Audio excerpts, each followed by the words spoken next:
Es como una especie de chiclecito que traía, pero asemejaba que fuera un LSD. Dice, para experiencias extraordinarias, tráguese sin masticar.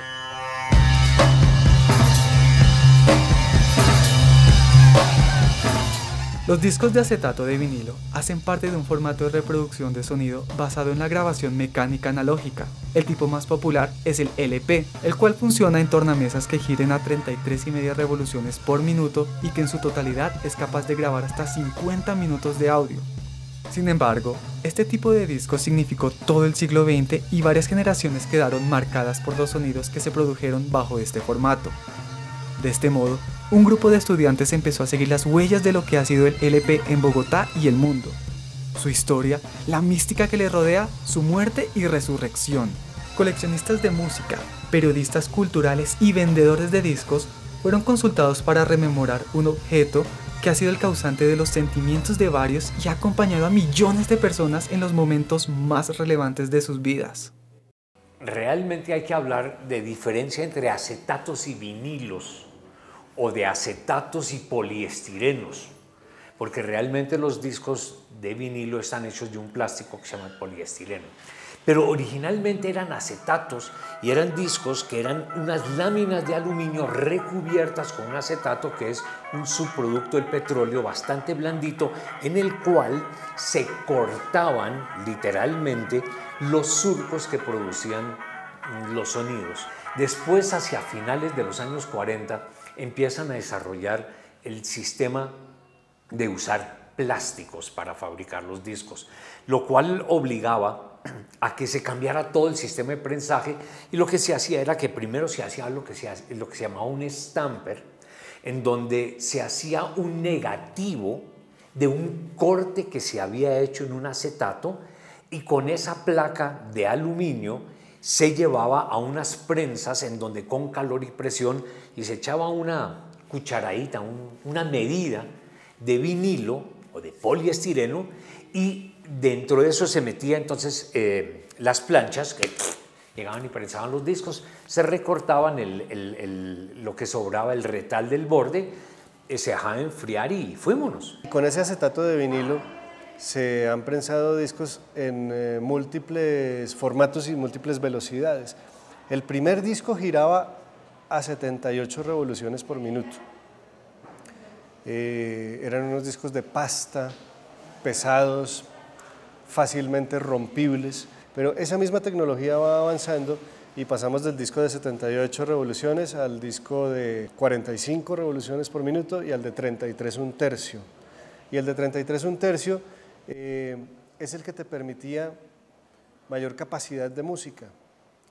Giraba más despacio, te permitía mayor fidelidad de sonido, el surco era más comprimido y aparentemente tenía como las mejores posibilidades, y hasta ahí digamos que esa tecnología llega, hasta ahí avanza, hasta 33 un tercio. Y eran discos que podían durar increíble, 15 minutos por cara, ¿no? Hoy en día cuando un disco se le meten 80 minutos, ¿no?, a los CDs, 15 minutos por cara, eso era una locura furiosa. 18 minutos por cara. Entonces imagínense, yo tengo un vinilo inclusive que en la parte de atrás tiene un tablero para jugar damas o ajedrez, porque con un disco así de largo uno, ¿qué más hace? Sin embargo, ¿qué implica tener un vinilo? ¿Qué ha permitido que diferentes casas discográficas hubiesen creado piezas de colección? ¿Es acaso el LP algo más que un objeto material y pasa a convertirse en un elemento invaluable? A mí me parece que juegan varios factores. Uno, carátulas. Cuando uno tiene esas carátulas grandes de 30 centímetros, ¿no?, 30 por 30, es que ahí hay la posibilidad de hacer obras de arte. Y si uno mira muchos de los discos de los 60 y los 70, inclusive de los 80, especialmente de los grupos, digamos, más progresivos, ahí hay verdaderas obras de arte. En una carátula de un CD que mide 10 o 12 centímetros, ¿qué arte se le puede meter si nadie puede ver esa vainita? ¿Okay? Yo creo que eso es un factor. Dos, no hay ninguna duda de que hay un factor nostálgico que hace que como que lo de antes era bueno. Implica tener el material, tener al artista, escuchar el surco, ver el sello, ver los surcos, contar cada uno de los tracks que trae, ver el libro, mirar los autores, mirar quién diseñó, mirar quién hizo. Si yo quiero tener una primera edición de Kind of Blue, que es la obra maestra del trompetista Miles Davis, eso es de 1959, la primera edición necesariamente es en vinilo. Puede que prefieras el sonido que te da el CD, porque además esto se ha remasterizado, se ha limpiado y te puede dar inclusive un sonido mejor, aunque Kind of Blue es un disco que estuvo muy bien grabado desde el comienzo. Pero bueno, digamos que te puede dar un sonido mejor. Pero también es bonito el objeto. También es especial tener eso, una primera edición. Está muy bien valorada por los coleccionistas. O una primera edición, qué sé yo, del álbum blanco de los Beatles, ¿no? Eso tiene un valor, eso tiene un valor sentimental, emocional, histórico, y esas cosas también son muy importantes para los coleccionistas. El hecho de que, hombre, él esa cosa de prender la tornamesa, de colocar la aguja, eso es una experiencia casi sexual. No obstante, el LP fue reemplazado por el disco compacto o CD. A pesar de la significativa pérdida de calidad que implicaba grabar en formato digital, el LP fue muriendo lentamente, aunque a lo largo de los años ha habido una considerable mejora de calidad alcanzada por el CD. Existe un fuerte debate entre los amantes de la música sobre la limpieza del formato. Incluso este puede llegar a ser interno. La diferencia es el sonido. O sea, el CD es un poco más, digámoslo, limpio, porque tiene más trabajo de producción. Entonces, todos los posibles sonidos que hayan en una grabación los quitan, lo eliminan. Mientras en el LP es un poco más natural, digámoslo así. Uy, la diferencia es grandísima. El acetato como tal tiene un sonido de fidelidad increíble, ¿sí? No hay sonido mejor que el de un acetato. Para almacenarlo también se presta por su mínimo espesor. El CD es más complicadito para almacenarlo, pero en calidad es el acetato. O sea, si a mí me ponen a escoger entre un acetato y un CD, pues yo acetatos. Sí hay cosas que en vinilo suenan mejor, me parece a mí. El contrabajo, por ejemplo. O sea, yo creo que el sonido del contrabajo, bien sea pulsado o bien sea con arco, registra mejor cuando lo oyes en vinilo. Creo que la digitalización, por más que se haya llegado a muchos avances, no ha logrado eso, por ejemplo, ¿no? Y esa sensación como de calidez y de espacio. No soy un fanático irredento del vinilo, ¿no? En el sentido de odiar los otros formatos, no. Me gusta mucho el vinilo, me gusta también el formato digital. Y lo que más me gusta, tanto del vinilo como del CD, es la información, aparte del contenido musical, por supuesto. Entendamos que básicamente el tema se trata de música de canciones, ¿ok?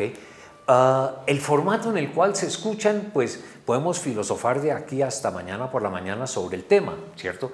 Y chévere hacerlo, pero finalmente en ese sentido estamos hablando es de canciones.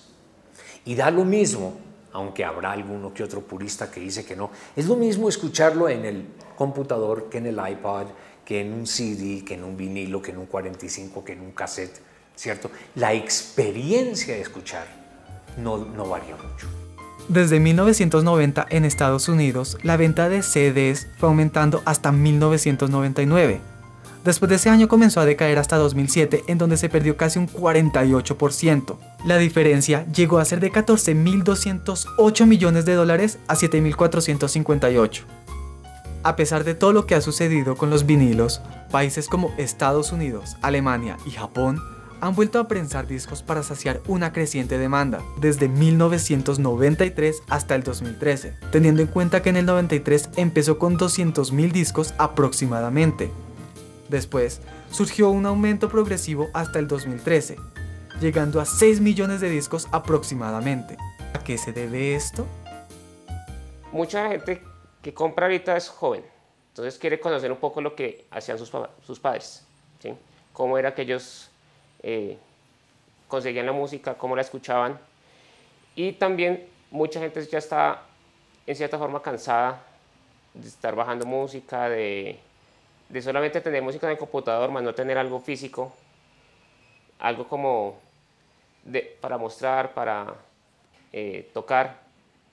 Y la mayor parte es por la moda retro que de pronto ahorita está en boga.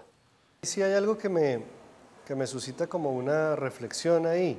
Yo creo que hay un gusto, un cariño por el objeto, hay cierto gusto por el pasado, que es como lo que llamamos nostalgia. El sonido mismo que te da el disco, la experiencia de tú mismo poner la aguja y hacerlo sonar, ¿no? Es distinto que hacer un clic. Es una cosa, es más mecánico que digital, y entonces eso también ayuda muchísimo a la experiencia. Ahora, ¿qué va a pasar en el futuro? Yo creo que en el futuro nos vamos a ver en una encrucijada, y es si vamos a preferir la comodidad, ¿cierto? Porque es mucho más práctico almacenar en un disco duro 10.000 canciones, o si vamos a preferir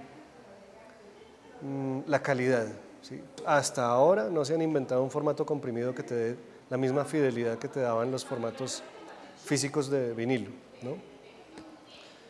Entonces, ¿para dónde vamos? Claro, cada vez vivimos en espacios más reducidos, entonces si es por espacio de almacenamiento, pues sí, quizás sea más práctico tener archivos comprimidos.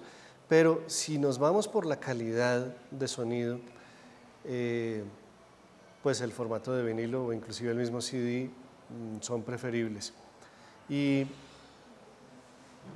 también lo otro que yo he reflexionado mucho es, bueno, tú puedes tener en una USB las obras completas de Johann Sebastian Bach, ¿sí? Pero ¿a qué horas las oyes? ¿Sí? En realidad no las tienes. Si no tienes el tiempo para oírlas, no las tienes. No se sabe a ciencia cierta si el LP seguirá siendo producido. Incluso algunos ya pronostican la desaparición del CD.